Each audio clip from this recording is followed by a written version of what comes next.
Hello and welcome everyone to Indian Express Explain Page Analysis। आज तारीख है 24 जून 2025।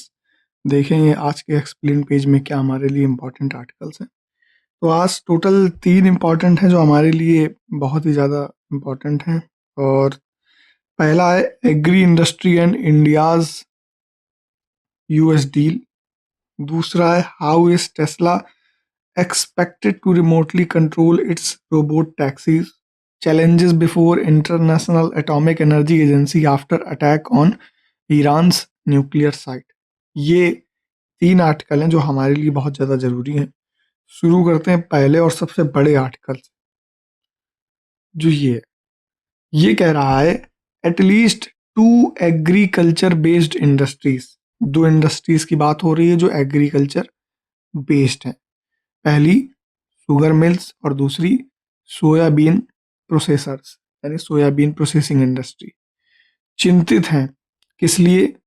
क्योंकि उनसे about removal of import restrictions, यानी उनके ऊपर जो इंपोर्ट रेस्ट्रिक्शंस लगे हैं उस चीज़ से चिंतित हैं। And other concessions and India US trade deal currently in the works might Intel. जब शुरू में ही जब पहली बार मैंने सेशन लिया था तो उस दिन यही टॉपिक थे जो मैंने पढ़े थे, और उसमें ये था कि अभी मिनिस्ट्री ऑफ कॉमर्स वहाँ पर गए और एक वो मिनी ट्रेड डील करके आए हैं। तो ये वही सब कुछ है। तो इसमें से जो हमारे काम का होगा वो हम पढ़ने की कोशिश करेंगे, क्योंकि आर्टिकल बहुत ज़्यादा बड़ा है, बहुत सारा डेटा जो हमारे काम का नहीं भी है। हमारे काम का जितना डेटा है वो सारा हम पढ़ने वाले हैं इस आर्टिकल में। कॉन्टेक्स्ट ये है कि इंडिया और यूएस वर्क दोनों एक बिलैटरल ट्रेड एग्रीमेंट को फाइनल करने की दिशा में आगे बढ़ रहे हैं, जिसकी डेडलाइन 9 जुलाई के आसपास रखी गई है। अब अगली बात कही गई है इसमें कि जो शुगर इंडस्ट्री है वो अगेंस्ट है इसके, क्योंकि import of ethanol for use in blending with petrol, ये एक वजह है। क्योंकि हमने इंपोर्ट अलाउ कर दिया है, इस वजह से द मिल्स जो है, जो मिल है ना, वो भी इसलिए बहुत ज़्यादा रुचि नहीं दिखा रही हैं क्योंकि जेनेटिकली मॉडिफाइड मेज कॉर्न उनको इथेनॉल फ्यूल की तरह इस्तेमाल किया जा रहा है। एक ये वजह है। अगली बात कही गई है the US is the world top producer as well as exporter of both maize and fuel ethanol. India में क्या है कि हम इथेनॉल प्रोडक्शन तो करते हैं पर उतना प्रोडक्शन नहीं करते हैं कि हमारी मांग को वो पूरा कर दे। तो हम जेनेटिकली मॉडिफाइड जो क्रॉप है उससे बना हुआ इथेनॉल और इसके अलावा जो नॉर्मल क्या कहते हैं हमारे प्लांट है उनसे बने हुए इथेनॉल को यूएसए से इंपोर्ट कराएंगे, तब वहाँ हमारे यहाँ देश में उसकी क्षतिपूर्ति होगी। लेकिन ये कह रहे हैं कि ऐसा करने से जो देश के लोग हैं उनको दिक्कत हो रही है, इसलिए वो परेशान है। ये बात है।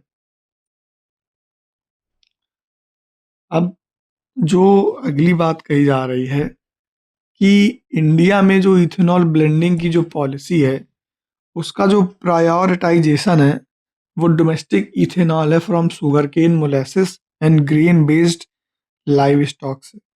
ठीक, लेकिन शुगर मिल्स को इस बात का डर है कि अगर इंपोर्ट हुआ हमारी जो सप्लाई चेन और मार्केट शेयर है वो टूट जाएगा और हम धराशायी हो जाएंगे।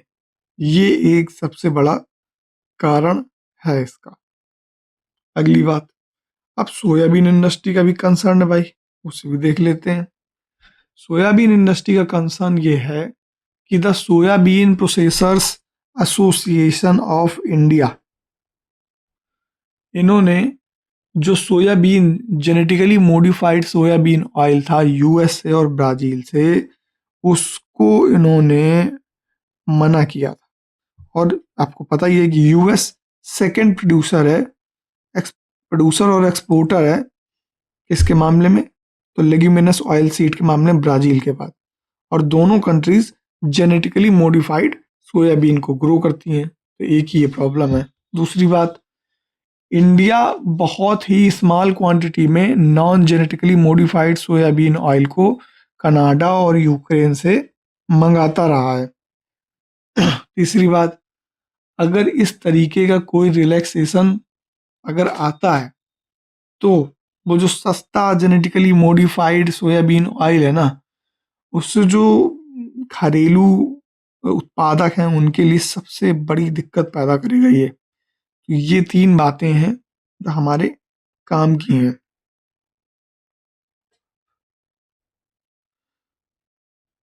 अगली बात, अब नीचे शुगर मिलर्स फियर, उनका इथेनॉल डेटा और ब्लेंडिंग और उससे जुड़ा हुआ डेटा दिया हुआ है, तो कुछ कुछ जो हमारे काम का है उसको देखते हैं।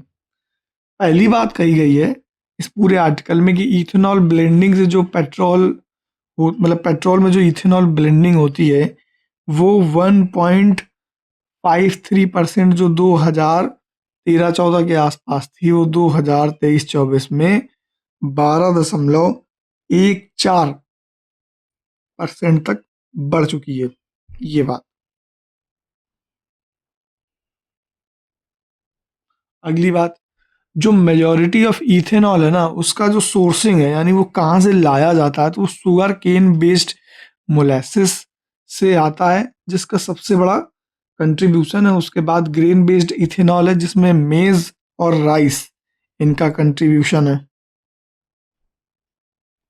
ये है बात। अगली बात, 2023-24 में 10,479 मिलियन लीटर ऑफ इथेनॉल की सप्लाई हुई है और 68% जिसमें से ग्रेन से और 32% इसमें से शुगर केन से। ये बात वही पुरानी बात को दोहरा रहा है कि इस साल भी ग्रेन का शेयर ज्यादा है और शुगर केन का जो शेयर है वो कम है। ये बात कही गई है। अगली बात, अब इन सब के बीच में नीति आयोग और पॉलिसी ऑब्जर्वर है उनका क्या कहना है। तो नीति आयोग ने एक पेपर को हाईलाइट किया है जो कह रहा है कि risk of diverting food grains specially मेज फॉर इथेनॉल प्रोडक्शन, और उसने कहा है कि प्राइस डिस्कवरी मैकेनिज्म और dedicated energy crop import management ये चीज़ें होंगी तो ये इन्फ्लेशन और सप्लाई इशू जो क्रिएट होंगे उसको ये कम करने का काम करेगा। ये बात इन्होंने कही है। अगली बात, पर क्या कोई इसका इकोनॉमिक इम्प्लीकेशन होगा, क्योंकि इतना ये लोग कह रहे हैं। तो शुगर और सोयाबीन प्रोसेसर हैं वो इसलिए परेशान है क्योंकि वो अपने कंपेटिटिव से उस कीमत से चूक जाएंगे अगर वो इंपोर्ट होकर के आएगी जेनेटिकली मॉडिफाइड जो हमारा इथेनॉल है और हमारा जो शुगर सोया का प्रोडक्ट है, सोयाबीन ऑयल है, अगर वो आएगा तो जाहिर सी बात है वो बहुत ही सस्ती दर पर आएगा और जिस कीमत पर अभी बिकता है वो उससे उच्च है। तो वो कंपटीशन में नहीं रह पाएंगे, एकदम कट थ्रोट कंपटीशन हो जाएगा। यहाँ के जो डोमेस्टिक प्रोड्यूसर सप्लायर हैं उनको अपनी कीमतों में बहुत ही कमी करनी पड़ेंगी और उनके लिए ये नुकसान का सबक होगा इस वजह से। दूसरी बात, हम पैदा तो करते हैं शुगर केन मोलेसिस से इथेनॉल ब्लेंडिंग और सोयाबीन ऑयल की प्रोड्यूसिंग, लेकिन फिर भी हमारी डिपेंडेंस है इंपोर्ट पे जो कि हमारे जो सेल्फ रिलायंस गोल हैं और रूरल लाइवलीहुड है उनको तोड़ता है। ये एक बात है। अगली बात कही गई है कि जो इशू है ना वो ब्रॉडर लेवल पे ब्रॉड जो मतलब कि बड़े स्तर पर food versus fuel, domestic versus import protection की डिबेट से रिलेटेड है। ये है इस बात की कहानी। अगली बात और लास्ट बात, जो स्ट्रेटेजिक रिकमेंडेशन है उसके बारे में क्या बात कही गई है कि गवर्नमेंट को बैलेंस करना चाहिए ट्रेड डिप्लोमेसी को और डोमेस्टिक इंडस्ट्री के प्रोडक्शन को, नहीं तो किसी न किसी एक में तो दिक्कत आएगी आएगी। इतना मंगाओ कि यहाँ के लोग भी सुख से जी सकें और इतना मंगाओ कि हमारी जो कूटनीति है वो भी सही से काम कर सके। अगली बात कही जा रही है ट्रेड कंसेशन। जो व्यापार में छूट है वो इंडिया के food security, farmer income, employment in processing industries यानी कि खाद्य प्रसंस्करण इंडस्ट्री में रोजगार, इनके लिए वह खतरा न बन जाए। आपने इंपोर्ट किया, जाहिर सी बात है आपको जो इंपोर्ट करेगा वो अपनी चीज का अवमूल्यन कर देगा, यानी कि उसकी कीमत गिरा देगा। तो आपके देश के खाद्यान्न पर खतरा, आपके देश पर खाद्यान्न उपजाने वाले किसानों पर खतरा, और उन खाद्यान्नों की प्रोसेसिंग यानी उनका प्रिजर्वेशन करने के बाद जो बनता फूड है उसके लिए खतरा पैदा होगा। अगली बात, हमें लॉन्ग टर्म प्लानिंग की ज़रूरत है। एक बहुत ही ज़्यादा डाइवर्स पॉलिसी चाहिए, खासकर क्रॉपिंग पैटर्न को लेकर के, इथेनॉल फीड स्टॉक को लेकर के, और एक मजबूत डोमेस्टिक ऑयल सीड प्रोडक्शन चाहिए, ताकि हम ये सारा जो माजरा है इसको ठीक कर सकें। क्योंकि हम जब तक विदेशों पर डिपेंडेंट रहेंगे हम आत्मनिर्भर नहीं बन पाएंगे, और हमारा काम क्या है, हमें आत्मनिर्भर बनना है। हम एक डेवलपिंग इकोनॉमी है और हमें एक डेवलप्ड इकोनॉमी बनना है। उसके लिए देश की जीडीपी जितनी ज़्यादा वैल्यूएबल है, जितनी उसकी वैल्यू है, उससे ज़्यादा पर कैपिटा इनकम भी है, और पर कैपिटा इनकम तभी बढ़ेगी जब यहाँ के लोग पैसा कमाएंगे। तो ये था पूरे इस आर्टिकल का एसेंस। अब चलते हैं अगले आर्टिकल की तरफ। अगला आर्टिकल क्या कहता है हमारा, उसे देखने की कोशिश करते हैं। तो अगला आर्टिकल जो है वो कह रहा है challenges before International Atomic Energy agency attack on Iran's nuclear site. पर इससे पहले एक बात तो मैं आपको बताना ही भूल गया, जो मैं कोशिश करता हूँ रोज बताने की, वो ये है कि जो ये एग्री इंडस्ट्री वाला टॉपिक है ना, वो जीएस पेपर 2 और 3 economy and IR plus science and tech, ये 3 सब्जेक्ट हैं। ये जीएस पेपर 3 का है, ये जीएस पेपर 3 का है, ये जीएस पेपर 2 का है।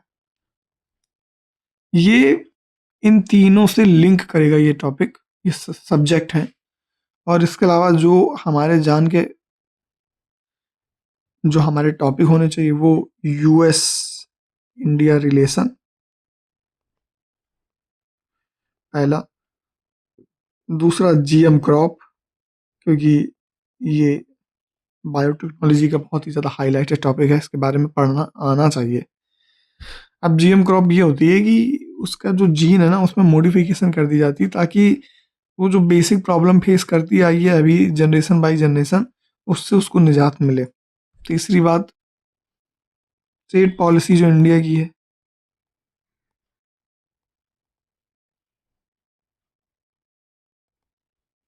ये प्लस बैलेंस ऑफ ट्रेड को भी आप इसी में रख सकते हो। ये है।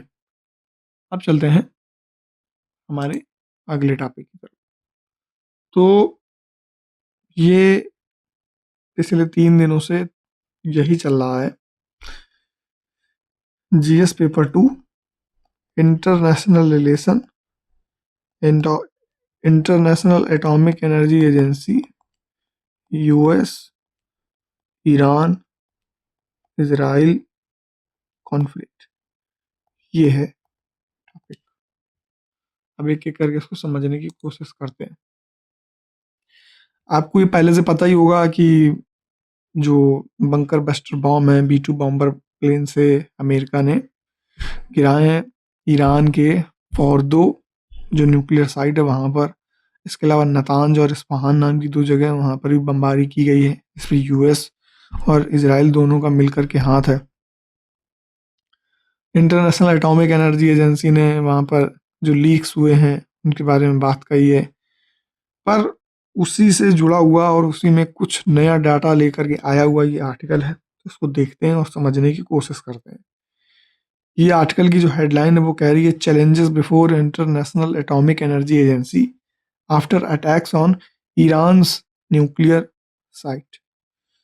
तो यहाँ ये कह रहा है कि the attack by United States and Israel on Iran nuclear sites mark the first time any country operational nuclear facility have been targeted to destroy them. यानी कि यूएस और इसराइल का ये हमला पहली बार किसी ऑपरेशनल न्यूक्लियर साइट पर हमला है। यानी इससे पहले किसी भी देश पर इस तरीके का हमला नहीं किया गया जो टारगेटेड और जिसको डिस्ट्रॉय करना था। और ये अपने आप में बहुत सारे कंसर्न पैदा करता है, चाहे उनमें से एक अटैक का कंसर्न क्यों ना हो, लेकिन दूसरा सबसे बड़ा कंसर्न है रिस्क ऑफ रेडिएशन लीकेजेस। अब अगली बात कही गई है, Iran and international Atomic Energy agency जो है ग्लोबल न्यूक्लियर वॉचडॉग है IAEA, उसने कहा है कि अभी तक तो रेडिएशन लेवल में कोई इंक्रीमेंट नहीं हुआ, लेकिन और भी चिंताएं हैं जो अभी जन्म ले रही हैं, जैसे कि सेफ्टी की एक चिंता, न्यूक्लियर मटेरियल के स्टोरेशन की एक चिंता, जैसे कि नतांज और इस्फहान फोर्दों की बात हो रही है यहाँ पर, कि उनको कैसे स्टोर किया गया होगा, क्योंकि अभी तक ये अनडिस्क्लोज्ड है। अगली बात कही जा रही है कि जो ये अटैक है ना, ये डिसरप्ट, ये एक चिंता पैदा कर सकता है, एक प्रॉब्लम क्रिएट कर सकता था इंटरनेशनल एटॉमिक एनर्जी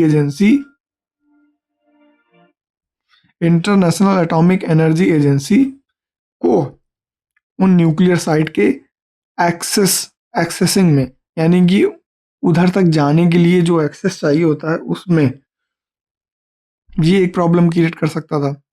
और जो देश दुनिया वहां तक जो इन्फॉर्मेशन पहुंचती, वो इन्फॉर्मेशन पहुंचने में ये प्रॉब्लम क्रिएट हो सकती थी, क्योंकि जब एक्सेस नहीं मिलेगी तो जाओगे कहाँ से, क्योंकि इतना ज़्यादा रेडिएशन है।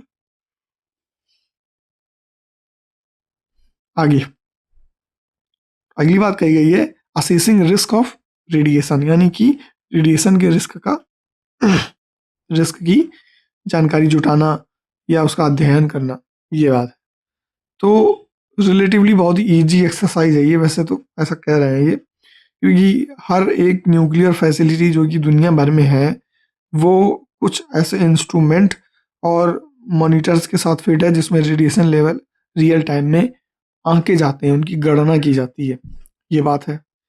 ईरान जो सिग्नेटरी है nuclear non proliferation treaty NPT का, क्योंकि 1970 में प्रॉपर पूरी तरीके से आ गई थी, और इसका मतलब ये है कि आप न्यूक्लियर वेपन डेवलप नहीं करोगे और नॉन न्यूक्लियर वेपन स्टेट बने रहोगे, ये बात है। फिर इन दैट कैपेसिटी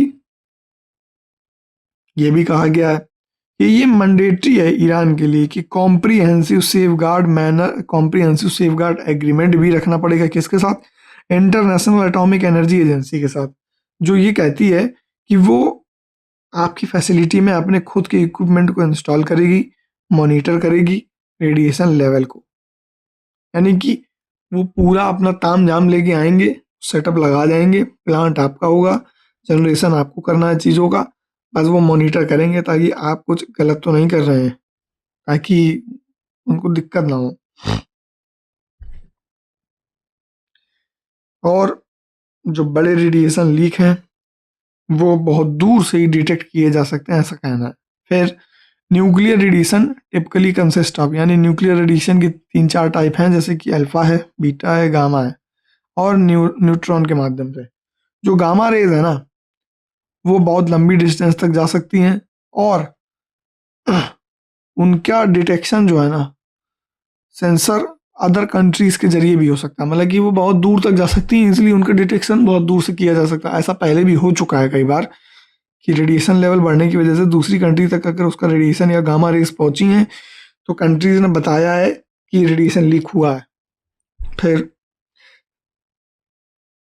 कुछ ऐसे भी केस हैं जिसमें जो ये लीक का सिग्नेचर है इसको सैटेलाइट से भी कैप्चर किया जा सकता है, रियल टाइम में तो नहीं लेकिन हाँ किया जा सकता है, जब एक जगह बहुत ज़्यादा इमरजेंस हो जाएगा रेडिएशन का, जैसे मान लीजिए कि एक जगह रेडिएशन का मास बन गया, एयर मास बन गया, तब ये पता किया जा सकता है, वैसा नहीं पता किया जा सकता। इसके बाद ascertaining a radiation leak is not very difficult, यानी कि ये बात कहना कि रेडिएशन लीक को बताना कठिन है तो नहीं, ये बिल्कुल भी कठिन नहीं है, और इसीलिए इंटरनेशनल एटॉमिक एनर्जी एजेंसी बहुत ही आसानी से इस बात को तुरंत ही, मतलब घंटों बाद ही, अटैक के बाद ही इस स्टेटमेंट को उन्होंने निकाल दिया संडे को कि रेडिएशन लीक तो अभी तक नहीं हुआ है और आगे का पता नहीं अभी। अगली बात कही जा रही है जो वो देखते हैं, असेसिंग डैमेज टू फैसिलिटीज, कि जो फैसिलिटीज को जो क्षतिग्रस्ती हुई है उसका अध्ययन क्या कहता है। तो वो कहता है कि ईरान की न्यूक्लियर साइट जो है ना, वो most of their crucial part are underground, यानी कि जो पूरी न्यूक्लियर साइट है उसमें अधिकतम जो उसका हिस्सा है वो जरूरी है वो अंडरग्राउंड है, खासकर फॉर द फैसिलिटी जो कि इनरिचिंग यूरेनियम का इस्तेमाल, इनरिचिंग यूरेनियम के लिए जानी जाती है, वो पूरी तरीके से अंडरग्राउंड है। नातांज की फैसिलिटी है वो भी इनरिचमेंट इंफ्रास्ट्रक्चर के लिए जानी जाती है, वो भी पूरी तरीके से अंडरग्राउंड है। लेकिन इस्फहान वो उसका कुछ पार्ट अंडरग्राउंड है और कुछ पार्ट सरफेस लेवल पे, ये बात बताई गई है। जो ईरान है उसने इस चीज का बहुत खास ख्याल रखा है ताकि बहुत ज़्यादा डैमेज ना हो, ये है इसकी वजह, ताकि जो डैमेज का इम्पैक्ट है वो बहुत कम मिले। फिर ये इंटरनेशनल एटॉमिक एनर्जी एजेंसी की प्रीलिमिनरी असेसमेंट है जो उसने की है, और उसने जो पिक्चर रखी है पूरी की पूरी सिनारियो रखा है, ये बता रहे हैं इंटरनेशनल एटॉमिक एनर्जी एजेंसी के director general Rafael Mariano Grossi, उन्होंने ये बात कही है मीटिंग में। अगली बात कि हम सिचुएशन को ईरान के साथ बातचीत करके समझा रहे हैं, और जो हमने कहा था कि फ्यूल इनरिचमेंट प्लांट जो है नातांज में वो भी हीट हुआ है, इसके बारे में भी हमारी बात चल रही है। फॉर्दो में तो प्रॉपर क्रेटर ही बन गया है। क्रेटर एक गड्ढा होता है जो किसी मीटेओराइट के गिरने की वजह से बनता था एक समय पे, लेकिन अब तो बमों के गिरने से भी बन जाता है क्योंकि बम ही इतने ताकतवर हैं। और लेकिन फिर भी उसने लेकिन फिर भी उन्होंने कहा कि डैमेज अंडरग्राउंड तक हुआ है, लेकिन अभी तक हमने उसका अध्ययन नहीं किया, उसका असेसमेंट नहीं किया है। इस्फहान साइड में क्या है, ये बिल्डिंग और कुछ रिलेटेड जो यूरेनियम कंजर्वेशन प्रोसेस हमारे जो रूम्स हैं उनमें, और स्पेसिफिकली जो टनल एंट्रेंस हैं उनमें, और कुछ बड़े हॉल हैं जहाँ पर स्टोर किया गया है एनरिच्ड यूरेनियम, वहाँ पर हिट हुआ है, ये बात बताई गई है। इसके अलावा एक ये भी बात बताई गई है कि IAEA की जो टीम है उसका डिप्लॉयमेंट हो चुका है ईरान में, but organisation does not currently, लेकिन जो ऑर्गेनाइजेशन है उसको अटैक साइट पे जाने का एक्सेस नहीं दिया गया है। तो उन्होंने एजेंसी ने ये कहा है कि स्टाफ रेडी है और इंस्पेक्शन करने के लिए पूरी तरीके से रेडी है, लेकिन उसको जाने तो दो ताकि वो डैमेज क्षतिग्रस्ती को पता करे, क्या दिक्कत है उसे जानने की कोशिश करे, सिचुएशन क्या हो सकती है इस बारे में बात करे। ये है पूरी बात। अगली बात, अकाउंटिंग फॉर न्यूक्लियर मटेरियल, जो ये बात कही गई है कि सबसे बड़ा कंसर्न यही है कि ये जो न्यूक्लियर मटेरियल इससे जुड़ा हुआ है, तो एजेंसी कहती है कि हम सारे न्यूक्लियर मटेरियल को जो वर्ल्ड वाइड है हम उसे ट्रैक करते रहते हैं, information by other hosting countries. ये बात। दूसरी बात, जो कंट्री इसको यूज करती हैं, स्टोर करती हैं, हैंडल करती हैं, हम उनसे एक स्टेटस रिपोर्ट की मांग करते हैं। दूसरी बात, जो कंट्री जैसे कि जो कंट्री खासकर ईरान जो कि NPT के सिग्नेटरी हैं और स्पेशल वॉच पर हैं, उन पे तो हम सबसे ज़्यादा ध्यान रखते हैं, ये बात बताई गई है। अगली बात कही गई है, अकॉर्डिंग टू IAEA ईरान के पास 400 किलो यूरेनियम है जो पूरी तरीके से इनरिच है, लगभग 60%। वो कुछ ही कदम पीछे है पूरे full weapon grade nuclear enrichment level तक, जो कि 90% तक होता है। और जो यूरेनियम का जो स्टॉक है ढेर है, other nuclear material would be much more, यानी कि काफ़ी ज़्यादा मात्रा में उनके पास न्यूक्लियर मटेरियल है, और जो मटेरियल है इसी पर अटैक किया गया है, ये बात है।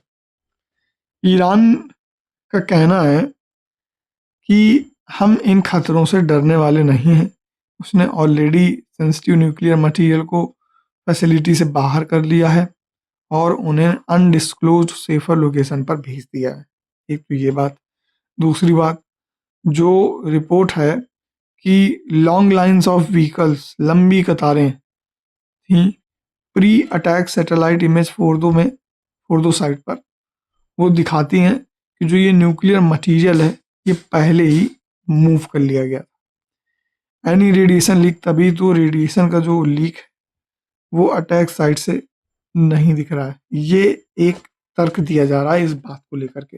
अगली बात कही जा रही है कि इजराइल और यूएस के जरिए किए गए जो फैसिलिटीज में अटैक हैं वो आईएई को फुल्ली अकाउंटेबल बनाते हैं कि उसको न्यूक्लियर मटेरियल का इंस्पेक्शन करने को नहीं मिल रहा है। यानी इनके अटैक की वजह से ये कंडीशन क्रिएट हुई कि वो असेसमेंट नहीं कर पा रहा है और ये आगे चल करके unverified use of nuclear material और न्यूक्लियर प्रोलिफरेशन को बढ़ाएगा, ये है, पैदा करेगा। ये है पूरे इस आर्टिकल का एसेंस। अब चलते हैं हमारे लास्ट और फाइनल आर्टिकल की तरफ, जो कि बहुत ही छोटू सा आर्टिकल है, जिसका कहना है how is Tesla expected to remotely control its robot taxis.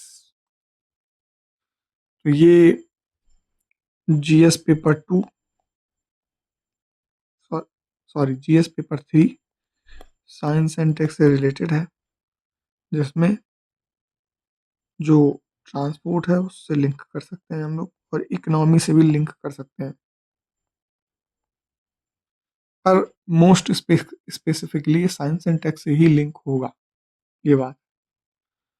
अब अगली बात कही जा रही है, ये कह रहे हैं कि टेस्ला की जो रोबो टैक्सी है वो अभी ये देखिए इमेज में दिख रहा होगा कि ऑस्टिन में टहल रही है टेक्सास शहर में। तो उसके ऊपर है कि इन्होंने कुछ नया मुजस्समा बनाया है, उसके बारे में बात करते हैं। Tesla deployed a small group of self driving taxi. पहला जो पॉइंट है वो है self driving taxi on Sunday in Austin. Austin Texas में है वहां पर, टेक्सास उनका स्टेट है। ये सीईओ इलॉन मस्क का ऐसा कहना है कि हमने रोबो टैक्सी लॉन्च की है और सोशल मीडिया इन्फ्लुएंसर इसका वीडियो धड़ाधड़ पोस्ट किए जा रहे हैं। ये बात। अगली बात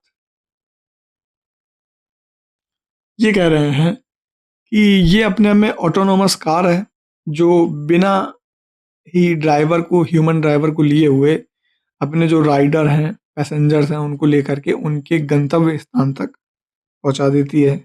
ये बात कही गई है इन 3 लाइनों में।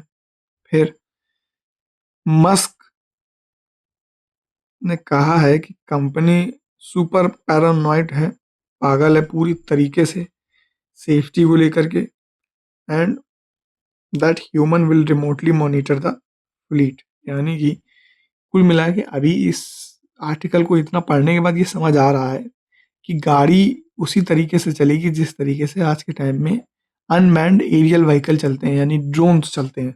उनको एक बेस पर बैठ करके एक व्यक्ति जॉयस्टिक से चलाता है और धीरे धीरे धीरे धीरे वो अपना टारगेट हिट करता है और वापस अपने बेस पर ड्रोन लौटाता है। उसी तरीके से कुछ जो साइंटिफिक इम्प्रूवमेंट करके इन्होंने ये चीज़ को इम्प्लीमेंट किया एक गाड़ी में, और गाड़ी में लोग बैठेंगे और उसको चलाएगा कोई और पीछे से। ये बात कही जा रही है। ऐसा कुछ समझ में आता है, लेकिन है या नहीं है, या वो फिर आर्टिफिशियल इंटेलिजेंस और मशीन लर्निंग का इस्तेमाल करके डायरेक्टली चलेगी, जैसे आपने बहुत देशों में देखा है।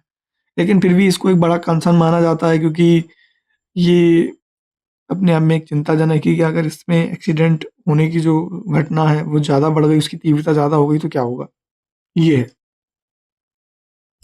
पर फिर भी कह रहे हैं कि जो लोग रिमोटली मॉनिटर से इस चीज़ को हैंडल करेंगे वो सेफ्टी का खास ख्याल रखेंगे, और पैसेंजर सीट के लिए स्पेसिफिकली ये बात कही गई है।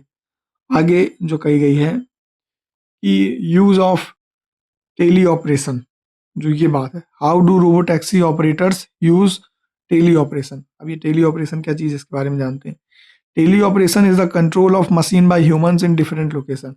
यानी कि टेली ऑपरेशन एक तरीके का कंट्रोल है मशीन्स के जरिए, मशीन्स के जरिए बाय ह्यूमंस, यानी ह्यूमंस के द्वारा एट डिफरेंट लोकेशन। यानी कि आप यहाँ से कोई कमांड देते हैं, आपका प्रोडक्ट या आपका जो इवेंट होना है कमांड के बाद वो यहाँ हो जाता है। ये है टेली ऑपरेशंस। ये वायरलेस नेटवर्क पे काम करता है और जो ये रोबोट्स को ट्रेन करने के लिए स्पेसिफिकली होता है ताकि उनको ऑटोनोमस बनाया जा सके, यानी स्वतंत्र बनाया जा सके, ताकि उनकी ऑटोनोमस एक्टिविटी को मॉनिटर किया जा सके और उनका इस्तेमाल किया जा सके जब उनकी ज़रूरत हो। ये बात है टेलीपोर्टेशन की। As the global robo taxi जो है ना, अभी भी टेस्ट मोड पर है। Companies often use teleoperations to intervene when a vehicle is unsure what to do। यानी कि कंपनी अभी भी प्राय इस समस्या में दिक्कत उठा रही है टेली ऑपरेशंस के मामले में, कि जब व्हीकल को ये समझ ना आए कि एक ऐसी कंडीशन क्रिएट हो गई कि आप करना क्या है। क्योंकि आपको तो पता है कि इतने प्रोबेबल चैलेंजेस मिलते हैं रोड पर जिनकी कैलकुलेशन करना अभी भी मशीन के लिए दिक्कत पैदा करता है। तो एक ये बात। अगली बात, अभी भी जो व्हीकल है ना उसको नेविगेट करने में अनसर्टेनिटीज का सामना करना पड़ता है। मॉनिटरिंग परफॉर्मेंस उतनी अच्छी नहीं है, और अगर ऑटोनोमस सिस्टम फेल होगा तो कंट्रोल किस तरीके से लोगे, कितनी जल्दी लोगे, एक ये बात है। अगली बात, इसके अलावा क्या इससे पहले भी ये सब चलता रहा है? तो अल्फ़ाबेट यानी गूगल की जो पेरेंट कंपनी है, अल्फ़ाबेट की एक और कंपनी जिसका नाम है वेमो, फॉर एग्जांपल के लिए उसकी टीम ऑफ ह्यूमन है जो फ्लीट रिस्पॉन्स जिसको कहते हैं, एक तरीके के एजेंट हैं जो रिस्पॉन्ड करते हैं क्वेश्चंस को फ्रॉम वेमो ड्राइवर जो कि बॉट है। यानी कि companies like Waymo employ fleet response agent to support their autonomous driving system in tricky scenarios. यानी कि जो मैं बात ऊपर बता रहा था कि एक प्रोबेबल कंडीशन में ये कैसे डील करेंगे, तो उसके लिए जो अल्फ़ाबेट कंपनी है उसकी जो वेमो कंपनी है, जो अल्फ़ाबेट पेरेंट कंपनी हुई तो वेमो उसकी सब्सिडरी हुई, जिसमें उन्होंने अपने जो आर्टिफिशियल इंटेलिजेंस जो हमारा ड्राइवर है उसको इस तरीके से ट्रेन किया है कि वो ट्रिकी सिनारियो में बात कर सकता है। दूसरी बात, ये एजेंट क्वेश्चन का आंसर देंगे और गाइडेंस प्रोवाइड करेंगे उस बॉट को ताकि रोड की अनिश्चितताओं से बचा जा सके। किस तरीके से? Much like a phone of friend type. जब जो वाइमो व्हीकल है वो एनकाउंटर करेगा एक पर्टिकुलर सिचुएशन को रोड पर, तो ऑटोनोमस ड्राइवर जो है can reach out to a human fleet response agent for additional information. मतलब अतिरिक्त जानकारी मिलेगी ह्यूमन जो ड्राइवर बैठा होगा पीछे से, वो जो डील कर रहा होगा उस पे। ये ब्लॉग पे आया था, वो बात कही गई है। अगली बात, हाँ ये पूरी बस इतनी ही जानकारी है इसमें, इसके अलावा ये हमारे काम का नहीं है क्योंकि ऑलरेडी वही रिपीटेड है। ये एक बात ये कही गई है कि वेमो के जो सीईओ हैं जॉन क्राफिक, वो कहते हैं कि कार जो है ना अपने आप मोनीटर नहीं होगी, उसे सॉफ्टवेयर के जरिए अल्टीमेट डिसीजन मेकर बनाया जाएगा। एक ये बात। अगली बात, what are the limitation of teleoperations. जो टेली ऑपरेशंस को लेकर चैलेंजेस हैं वो ये हैं कि रिमोटली व्हीकल को ड्राइव करना पब्लिक रोड में अपने आप में एक मेजर पोटेंशियल प्रॉब्लम है। कितनी भी नेटवर्क कनेक्टिविटी क्यों ना हो, पर कहीं ना कहीं तो दिक्कत आएगी आएगी, क्योंकि ये सेल्यूलर डाटा कनेक्शन पे रिलाई करता है और थोड़ा सा लैग के साथ ऑपरेट करता है। गाड़ी लड़ गई उस तब तक कमांड आता है, तो कहाँ से काम बनेगा। तो डिसकनेक्शन भी होते रहते हैं व्हीकल के साथ रिमोटली, तो उसको एक डेंजरस सिचुएशन में डालता है।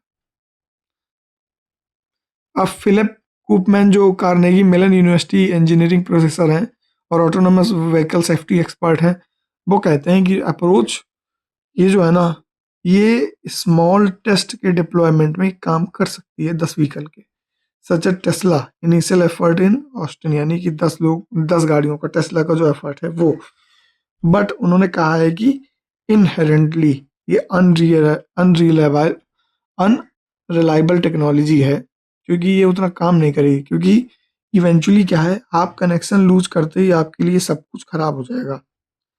और ये ठीक ठीक उसी तरीके से है कि आपने अपना होमवर्क नहीं किया था, इसीलिए ऐसी घटना आपके 10 कारों के साथ हुई और आगे चल के ये मिलियंस ऑफ कार्स के साथ होने की संभावना है।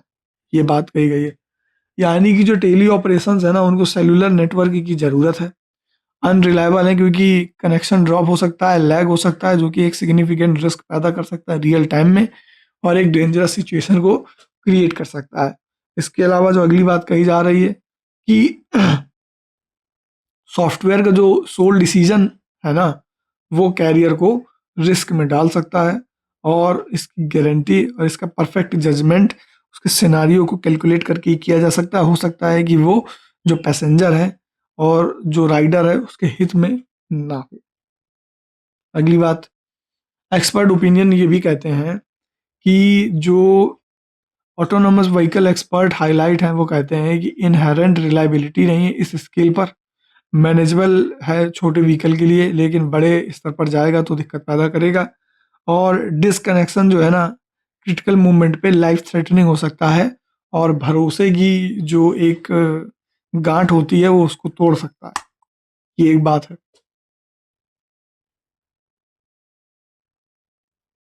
आगे अगली बात, और जो लास्ट बात है इसको लेकर के, क्या लीगल और रेगुलेटरी कंसर्न्स हैं क्या, वो हैं क्या? तो लॉ मेकर जो टेक्सास में है उन्होंने रिक्वेस्ट किया है delay in Tesla robo taxi launch until a new autonomous driving law comes in effect in September.